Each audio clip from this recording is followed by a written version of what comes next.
반갑습니다. 먼저는 예수님의 십자가의 피값으로 우리를 구원하시고 이 자리에 함께 모여서 예배할 수 있도록 인도해 주신 하나님께 감사합니다.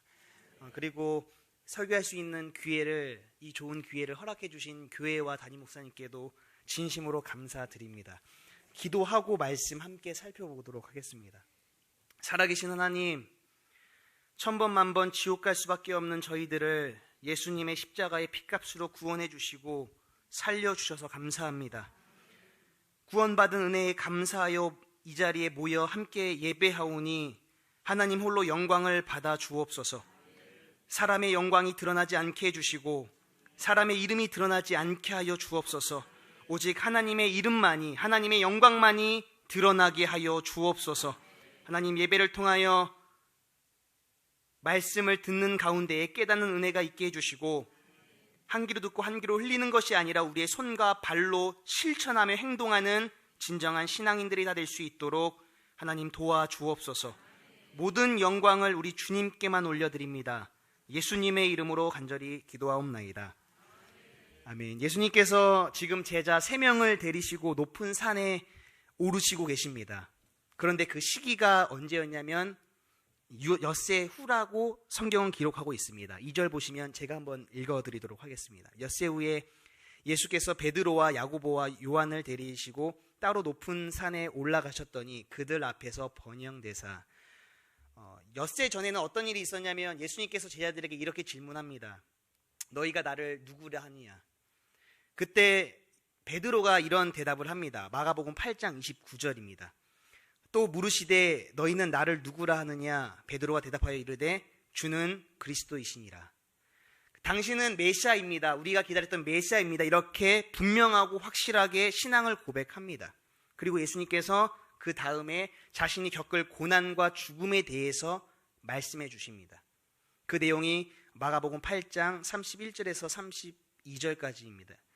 제가 읽어드리겠습니다. 인자가 많은 고난을 받고 장로들과 대제사장들과 서기관들에게 버림받아 죽임을 당하고 사흘 만에 살아날 것을 비로소 그들에게 가르치시되 드러내놓고 이 말씀을 하시니 베드로가 예수님을 붙들고 항변하매, 예수님께서 곧 십자가의 고난을 당하시고 죽으실 것을 비로소 말씀하십니다. 그때 베드로가 이렇게 이야기합니다. 예수님을 붙들고 항변합니다.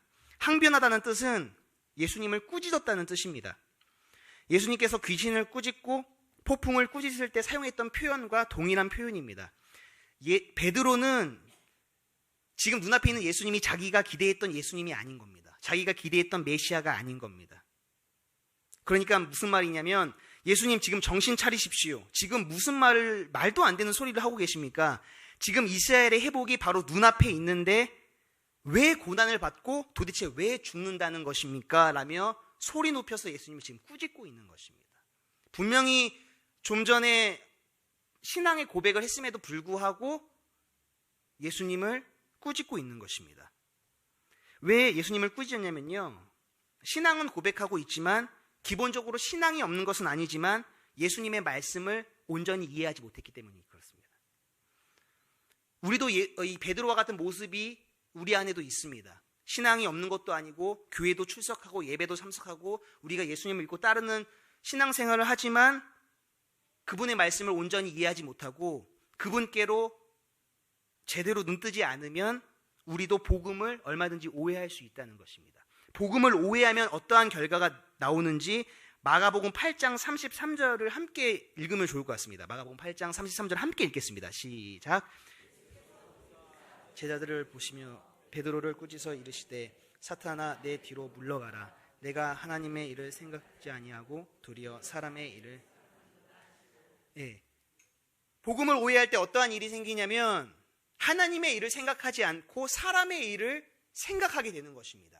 신앙이 없는 것도 아니고 교회를 하루 이틀 다닌 것도 아님에도 불구하고 얼마든지 우리는 하나님의 일을 생각하고 하나님의 일을 하는 것이 아니라 사람의 일을 생각하고 사람의 일을 교회에서도 할 수 있다는 것입니다. 그런데 그때 예수님이 뭐라고 이 베드로에게 꾸짖냐면 사탄아 내 뒤로 물러가라 라고 이렇게 말씀하십니다. 여기서 사탄아 내 뒤로 물러가라는 뜻은 나보다 앞서지 말라는 것입니다. 예수님보다 앞서면 안 된다는 것입니다. 제자는 예수님이 걷는 길을 뒤따르는 자입니다. 예수님이 걸으셨던 고난의 길, 십자가의 길, 좁은 길을 따라가기로 결단하고 따라가는 자가 바로 제자입니다. 그렇기 때문에 제자는 예수님보다 절대 앞서서는 안 되는 것입니다. 그리고 또한 교회나 목회자의 제자가 되어서도 안 된다는 것입니다. 오직 예수 그리스도를 뒤따르는 삶이 바로 제자도라는 것입니다.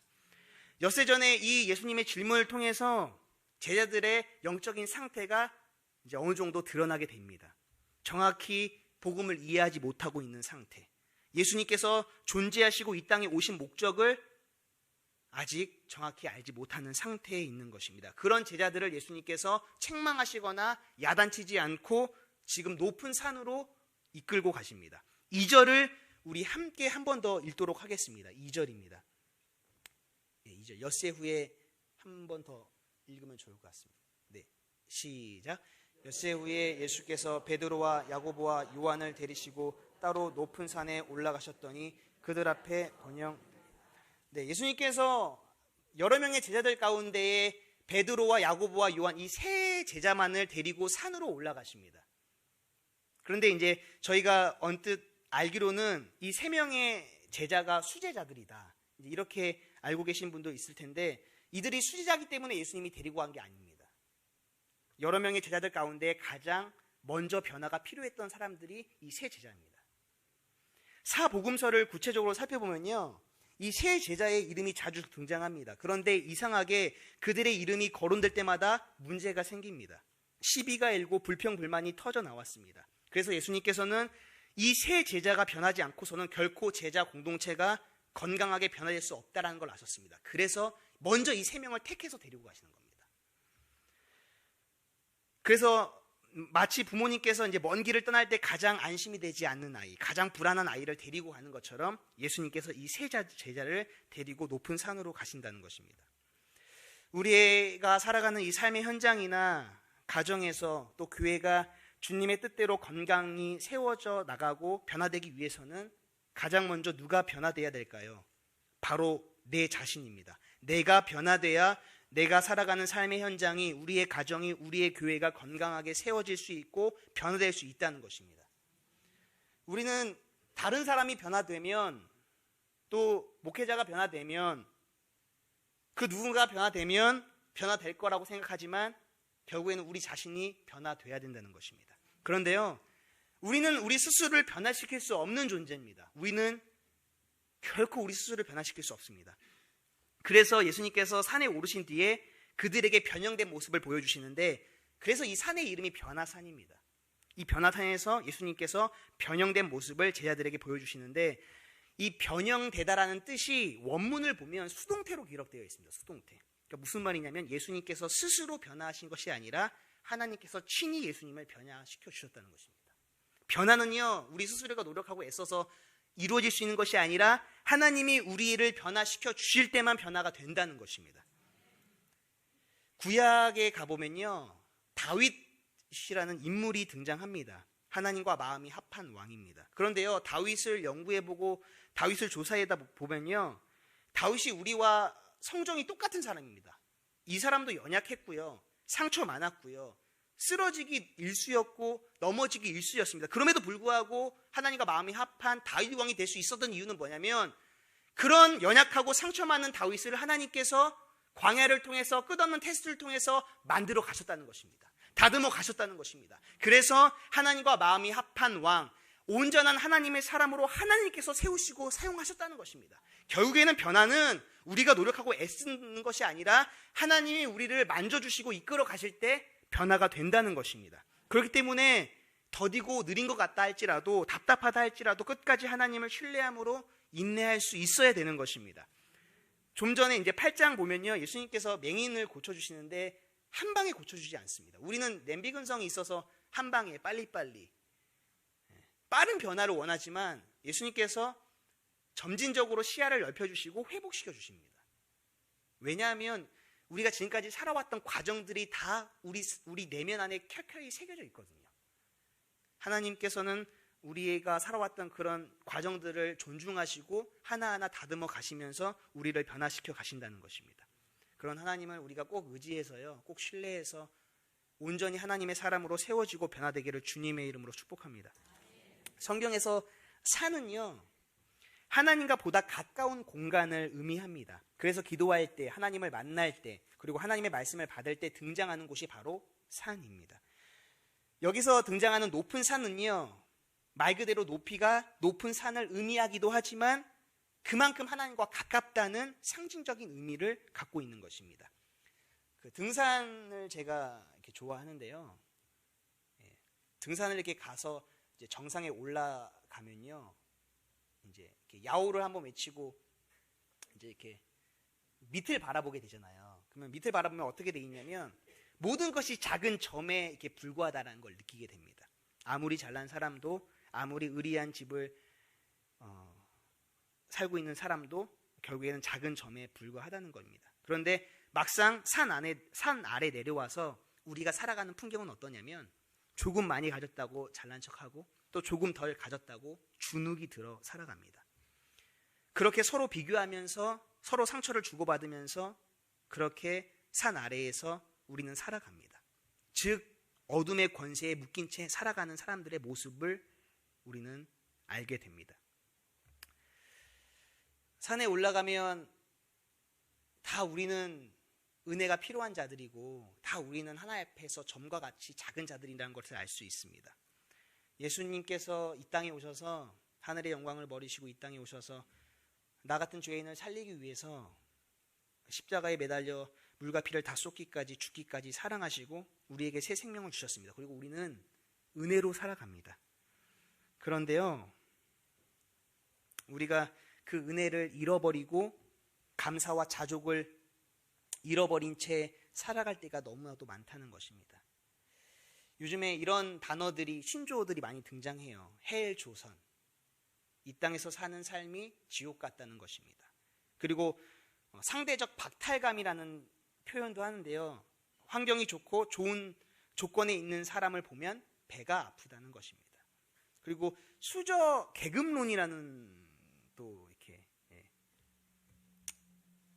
단어가 있는데 제가 이걸 한번 찾아봤는데 요즘에는 어떻게 나누냐면요, 다이아몬드 수저, 금수저, 은수저, 동수저, 철수저, 흙수저 이렇게 나누더라고요. 저는 흙수저입니다. 이렇게 감사를 잃어버리고 자족을 못하는, 은혜를 망각한 채 살아가는 우리 자신들을 발견하게 됩니다. 제가 얼마 전에 어느 책을 읽었는데요, 제가 그 책을 읽으면서 참 부끄러웠고 하나님 앞에서 민망했던 적이 있습니다. 최근에 이제 출간된 책인데 여러분도 이제 이렇게 상관이 있는지 한번 들어보시면 좋을 것 같아요. 쑥독꼭지만 틀면 깨끗한 물이 나오고, 추위와 더위와 비를 막아줄 집이 있고, 입을 옷이 있으며 먹을 음식이 있고, 타고 다닐 교통수단, 대중교통을 포함해서입니다. 타고 다닐 교통수단이 있다면 세계를 통틀어 상위 15% 안에 드는 부유층이다. 제가 봤을 때는 여기 계신 저와 여러분들은 상위 15% 안에 드는 부자인 것입니다. 그런데요, 반대로요, 세계 각국에서는 수많은 아이들이 제대로 먹지 못하고 예방 가능한 질병임에도 불구하고 약이 없어서 하루에 26,000명씩 죽어갑니다. 우리가 배불리 잘 먹고 따뜻하게 잘 잘 때요, 어느 나라에서는 아이들이 굶주려서 제대로 먹지 못해서 질병 가능한 병임에도 불구하고, 예방 가능한 병임에도 불구하고 약이 없어서 하루에 26,000명씩 죽어간다는 것입니다. 그런데요, 우리는 예수님을 믿고 따른다고 하지만 주님의 말씀과 뜻에는 관심이 없습니다. 우리는 예수님을 믿고 따른다고 하는데요, 전도와 선교에는 관심이 없습니다. 예수님을 믿으면서도 여전히 내 뜻이 중요하고 내 이름이 중요하고 내 영광이 중요합니다. 그래서 내 문제, 내 안에 갇혀 살면서 신음하고 있는 것입니다. 하나님 사랑도 없고 이웃 사랑도 없고 오직 자기 사랑에만 빠져서 허우적대고 있는 것입니다. 나 하나 잘 먹고 잘 살기 위해서 노력하고 고군분투합니다. 그 중에 좀 더 나은 사람은 우리 가족까지 잘 먹고 잘 살기 위해서 애쓰고 노력합니다. 그리고 다른 사람들의 아픔, 세상의 필요, 예수 알지 못해서 지옥 갈 수밖에 없는 수많은 영혼들이 신음하고 있음에도 불구하고 우리는 철저히 외면한 채 우리의 구원만을 위해서, 우리의 은혜만을 위해서, 우리의 영광만을 위해서 살아간다는 것입니다. 제가 결혼을 하고 나서요, 두 아이가 생겼는데요. 저희 집사람이 아프리카에 이제 아이들을 이렇게 좀 후원을 하고 있습니다. 아이들을 후원하고 있는데요. 이제 경제적으로 좀 어렵다 보니까 이제 아이들을 좀 이렇게 잘 키웠으면 좋겠다 이제 생각이 들어서 제가 집사람한테 이렇게 얘기했어요. 참 이분 살아서 하나님이 우리에게 두 아이를 선물해 주셨으니까 이 아이를 잘 키우는 것도 귀한 사역이다. 그러니까 우리 이 아이들을 위해서 그 아프리카 아이들 후원하는 거 좀만 줄이자. 좀만 줄여서, 지금 우리도 어려우니까 좀만 줄여서 우리 아이를 잘 키우자. 제가 이렇게 얘기했어요. 근데 저희 집사람이 아무 말 안 하더라고요. 아무 말 안 하고 지나가는 듯이 이제 한마디 하더라고요. 우리가 이 아이들 후원하지 않고 이 아이들 돕지 않으면 굶는다. 그리고 죽을 수밖에 없다. 이 아이들 성인 될 때까지는 우리가 후원해야 된다. 제가 그 이야기를 듣고요, 그게 집사람의 말이 아니라 예수님의 음성처럼 들렸습니다. 사실 하나님의 은혜로 돌아보면 너무나도 잘 먹고 잘 살았거든요. 그리고 아이들도 부족함 없이 잘 크고 있는데도 불구하고 우리는 옆에 있는 사람들과 다른 사람들과 비교하면서 더 해주지 못해서, 더 갖지 못해서, 더 누리지 못해서 마음을 빼앗겨 버립니다. 저도 예수님을 믿고 예수님을 따르는 제자고요, 목사입니다. 그런데 그런 저에게도 세상의 슬픔과 아픔에 눈을 감고 싶더라고요. 외면하고 싶더라고요. 귀를 닫고 싶더라고요. 왜 그랬을까요? 복음의 열정을 잃어버렸기 때문에 그렇습니다. 그런데 복음의 열정을 잃어버린 사람들은요, 몰라요, 그것을. 예수님께서는요, 나 같은 죄인을 살리기 위해서 최선을 다하신 분이 아닙니다. 죽기까지, 물과 피를 다 쏟기까지 사랑하신 분입니다. 우리가 그 사랑을 받았다면, 우리가 그 은혜 때문에 구원을 받았다면 우리는 결코 다른 사람들의 아픔과 필요에 귀를 닫을 수가 없는 것입니다. 내 거 희생해서라도, 내 거 양보해서라도 살려야 하는 것입니다. 1만 달란트 빚진 자 혹시 아시나요? 1만 달란트가요, 16만 년을 일해야 갚을 수 있는 품삯입니다. 그런데 도저히 갚을 수가 없으니까 주인이 은혜로 탕감해 줍니다. 그렇게 은혜로 탕감받고 자유해진 한 사람이 이제 나가서 자기에게 100데나리온 빚진 자의 멱살을 잡고 옥졸에게 넘겨줍니다. 100데나리온은요, 100일 정도 일하면 충분히 갚을 수 있는 품삯입니다. 그런데 자기는 16만 년 동안 일해야 갚을 수 있는 품삯을 거저 은혜로 탕감받았음에도 불구하고 나가서 그 은혜를 싹 잊어버리고 그 100데나리온 갚지 않은 친구의 멱살을 잡습니다. 더 나아가서 용서해달라고 반드시 갚겠다고 애원하는 그 동료를 옥졸에게 넘겨줍니다. 이게 우리의 모습일 수도 있다는 것입니다. 이렇게 우리의 마음은 병이 들었고요, 우리의 마음속에는 복음이 희미해져 갑니다. 이럴 때 등장하는 현상이 어떤 현상이냐면, 여러분 요즘에 TV 이렇게 보시면 대세가 무엇이냐면 먹방입니다. 먹방. 다 먹는 프로그램입니다. 왜 이렇게 먹는 프로그램이 대세일까요? TV만 하면 먹는 프로그램만 나옵니다. 그 이유는 우리의 마음이 공허하기 때문에 그렇습니다. 우리의 영혼이 허기지기 때문에 먹는 걸로 채우려고 한다는 것입니다. 그리고 또 하나는 물건을 사들인다는 겁니다. 물건을. 이제 여성분들이 이런 이야기 하는 거 이렇게 간혹 듣습니다. 옷장을 열었는데 입을 옷이 없다. 입을 옷이 없다. 분명히 작년에도 새 옷을 샀고, 재작년에도 새 옷을 샀고, 아니죠, 몇 개월 전에도 새 옷을 샀음에도 불구하고 입을 옷이 없다. 왜 그럴까요? 정말 입을 옷이 없을까요? 우리의 마음이 공허해졌기 때문에 그렇습니다. 우리의 영혼이 허기지기 때문에 그렇습니다. 겉으로는 외형적으로는 아무렇지도 않은 것 같은데 우리의 마음이, 우리의 정신이 무너져 버린 것입니다. 병이 들어버린 것입니다. 왜 예수님께서 제자들을 데리고 산으로 가셨을까요? 왜 산으로 올라가셨을까요? 산에 올라가서 하나님의 시각으로, 영적인 시각으로 세상을 바라보라는 겁니다. 인생들을 바라보라는 겁니다. 이 땅에 있으면요, 이 땅에 매여서 우리의 눈이 병듭니다. 그런데 산에 올라가서 하나님의 시각으로, 영적인 시각으로 세상을 바라보고 인생들을 바라보라는 겁니다. 그래서 인생에서 진짜 중요한 게 무엇인지를 몸소 깨달고 무너진 우리의 영성이 회복되는 시간이 바로 산에 오르는 시간입니다. 산은요, 교회라는 공간에서 함께 모여 예배하며 기도하는 시간을 의미합니다. 우리가 지금 이 시간에 교회에 모여서 말씀을 듣고 찬양하고 예배하는 거, 기도하는 거, 우리의 눈이 바뀌고 있는 것입니다. 우리의 눈이 교정되고 있는 것입니다. 그리고 우리는 교정된 눈을 가지고 세상을 바라보고 인생들을 바라봐야 하는 것입니다. 예수님께서 변형되었다는 것은 무슨 의미일까요?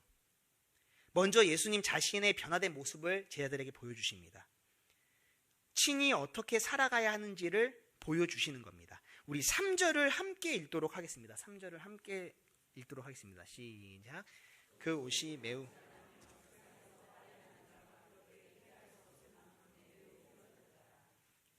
여기서 휘어졌다라는 표현은 장차 우리가 도달해야 할 지점을 미리 보여주시는 계시적인 표현입니다.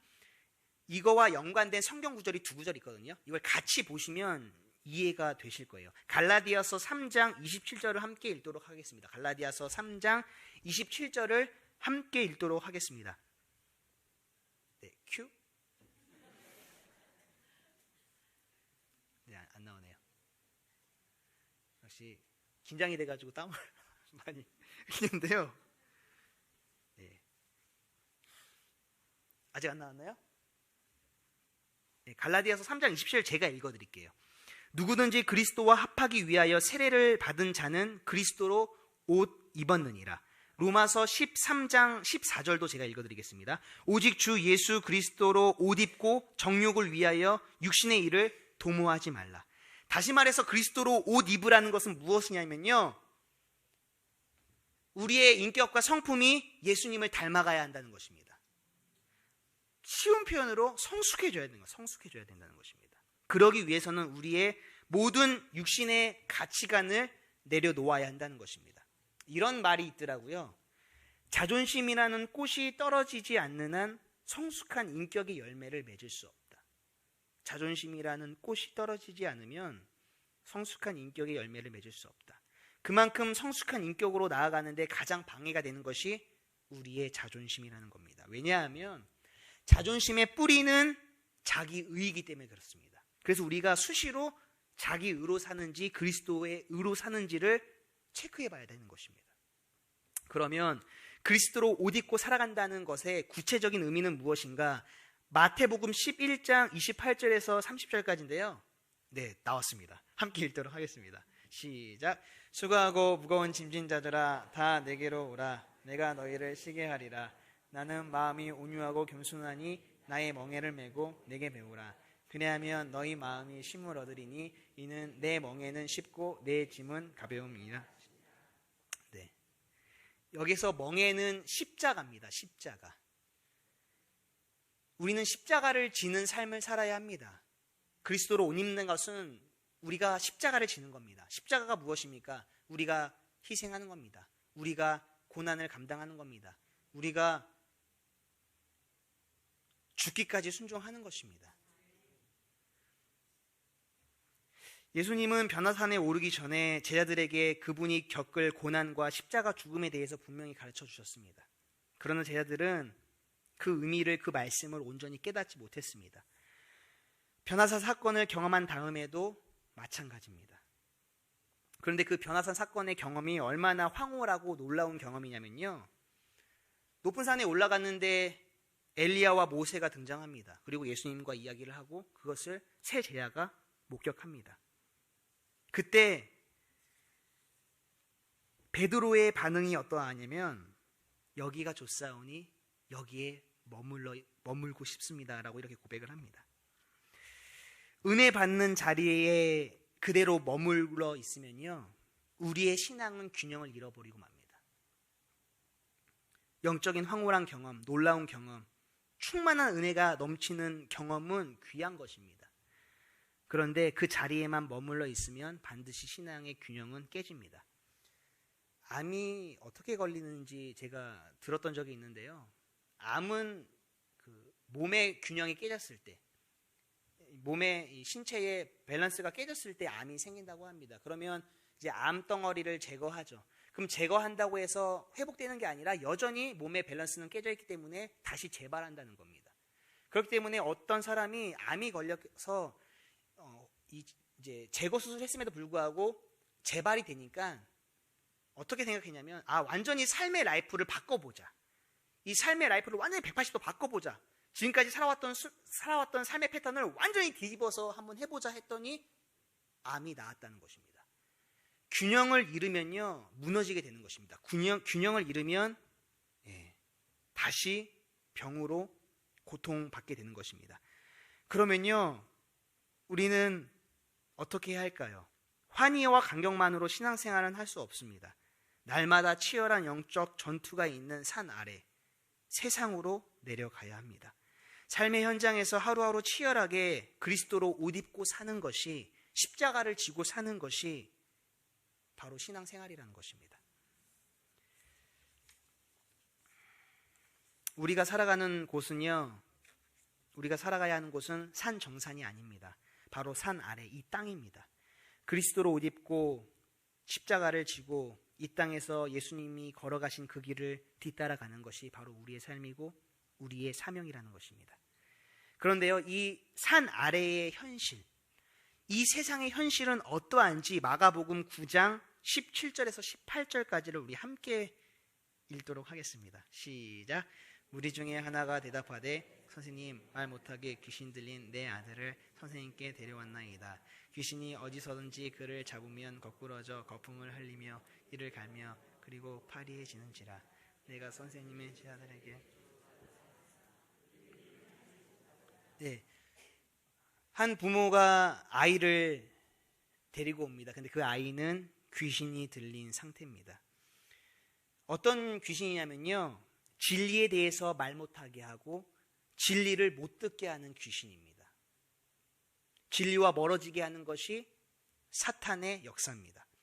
또 다른 말로 복음을 말하지 못하게 합니다. 복음을 듣지 못하게 합니다. 복음을 깨닫지 못하게 합니다. 복음을 받아들이지 못하게 합니다. 그래서 구원받지 못하도록 방해하는 세력이 있다는 것입니다. 여전히 세상은 어둠의 권세가 판을 치고 있습니다. 그리고 이 마지막 시대는 진리와의 전쟁입니다. 우리는 입을 열어서 믿음으로 진리를 선포해야 되고 복음을 외쳐야 합니다. 그래야지 이 세상을 구원할 수 있습니다. 우리는 이 사탄에게 속아서 입을 다물고 있을 때가 얼마나 많은지 모릅니다. 그럴듯한 핑계와 그럴듯한 논리로 우리는 입을 다문 채 살아갑니다. 근데 그 뒤에는 반드시 이 악한 세력들이 조종하고 역사한다는 것입니다. 그렇기 때문에 우리는 입을 열어 복음을 외쳐야 되는 것입니다. 진리를 선포해야 되는 것입니다. 인정하던 인정하지 않던, 외면하던 받아들이던, 우리는 때를 어떤지 안 어떤지 복음을 선포해야 되는 것입니다. 예수님 믿으면서 복음을 선포한다는 것이 참 쉽지 않은 시대입니다. 복음 선포했다가 맞을 뻔한 적도 있고요. 복음 선포하다가 멱살도 잡히고요. 그럼에도 불구하고 우리는 복음을 전해야 된다는 것입니다. 그리고요, 이 아이의 상태를 보니까 거품을 흘리며 이를 간다고 합니다.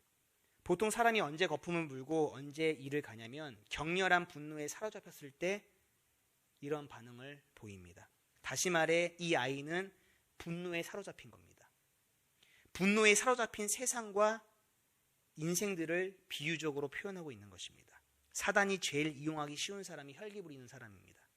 분노를 조절하지 못하는 사람입니다. 분노에 사로잡히면 자기가 무슨 짓을 하는지 모르기 때문에 그렇습니다.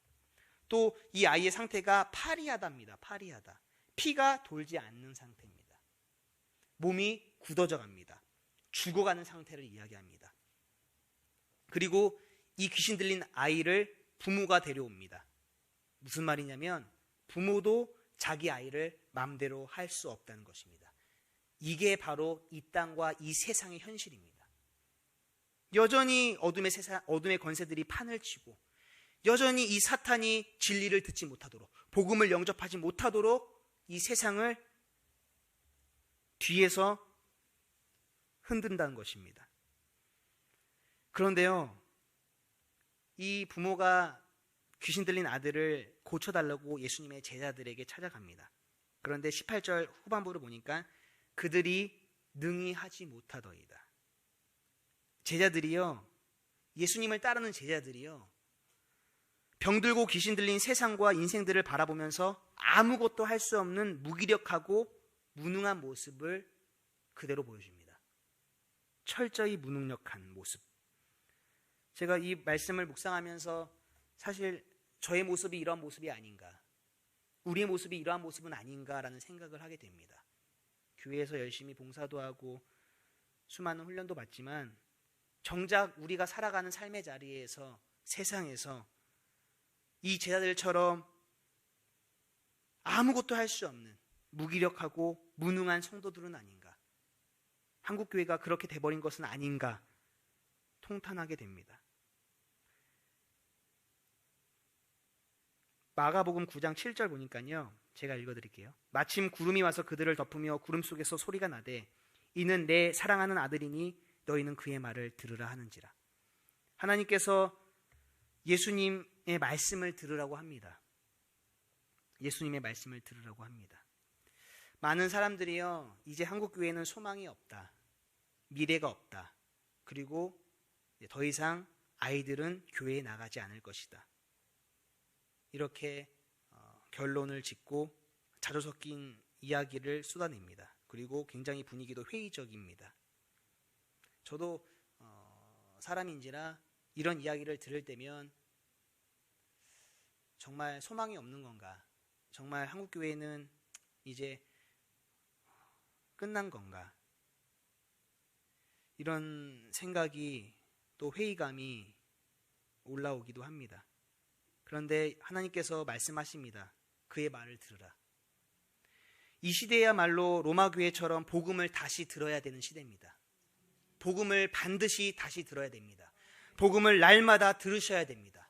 복음으로 날마다 재무장하셔야 우리는 흔들리지 않고 믿음으로 살아갈 수 있습니다. 또한 수많은 영혼들을 주님께로 인도할 수 있는 것입니다. 제가 이 말씀 묵상하면서 이런 마음이 들더라고요. 하나님이 포기하지 않으셨는데 왜 우리가 포기하는가?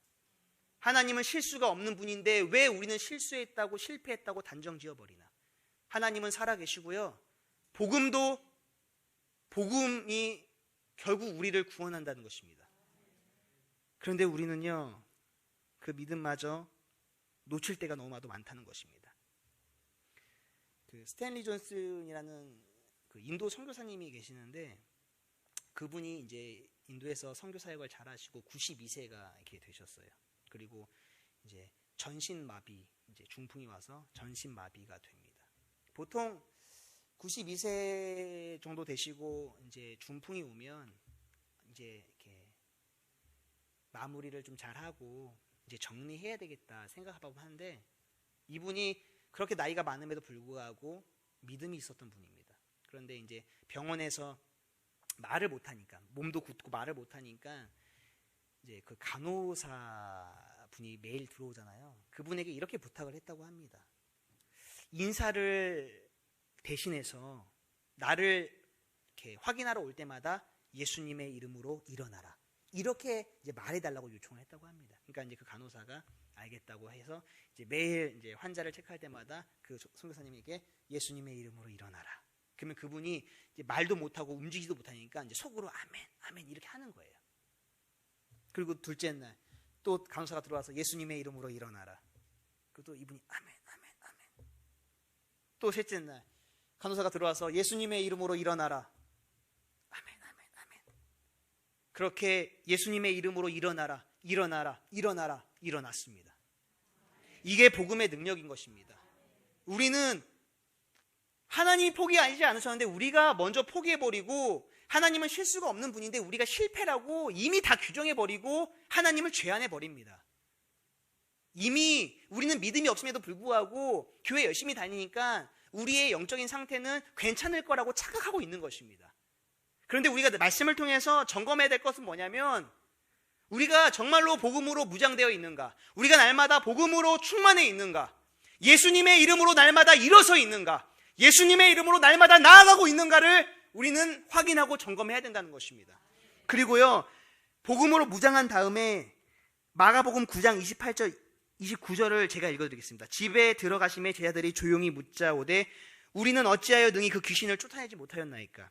이르시되 기도 외에는 다른 것으로는 이런 종류가 나갈 수 없느니라. 복음을 듣고 복음으로 재무장했으면 이제 하나님 앞에서 무릎 꿇어야죠. 기도해야죠. 불을 지져야죠.